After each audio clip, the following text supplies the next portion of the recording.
Excuse me, একটু কি নীরবতা পালন করা যায়? কি মারা গেছে নাকি? না মানে কয় মিনিটের নীরবতা পালন করবো? 1 মিনিটে হবে? এটা লাইব্রেরি, মাছের বাজার না। আমি দুঃখিত, আমি আসলে বুঝিনি যে আমি অনেক জোরে শব্দ করে কথা বলছিলাম। আচ্ছা, আপনি ওই ছেলেটা না বৃষ্টির মধ্যে বাইক নিয়ে এসে সবার সামনে পড়ে গিয়েছিল? সেদিন তিনি হিরো সাজতে গিয়েছিলেন, আসলে সিনেমা দেখতে দেখতে না বিচারের অবস্থা। ক্যাম্পাসে এমন কোন হিরোইন আছে নাকি যার জন্য আমার হিরো সাজতে হবে?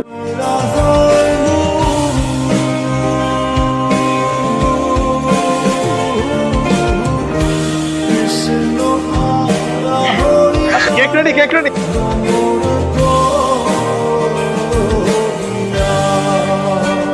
হ্যালো, হ্যালো অর্পা, কোনো খোঁজ খবর নেই যে? ঠিকমতো পৌঁছেছো তুমি? কেন? মেসেজ দিলাম তো, পাও নাই? আর তুমি সাথে লাঞ্চ নিয়ে গিয়েছিলে তো? হ্যাঁ এনেছি। তোমার শরীর ভালো তো? হ্যাঁ, আমি ঠিক আছি, টেনশন করো না। আচ্ছা ঠিক আছে, তুমি তাড়াতাড়ি চলে এসো। আর কোনো সমস্যা হলে আমাকে ফোন করো, আমি গিয়ে নিয়ে আসবো। আমি পারবো। এখন রাখি, বাই।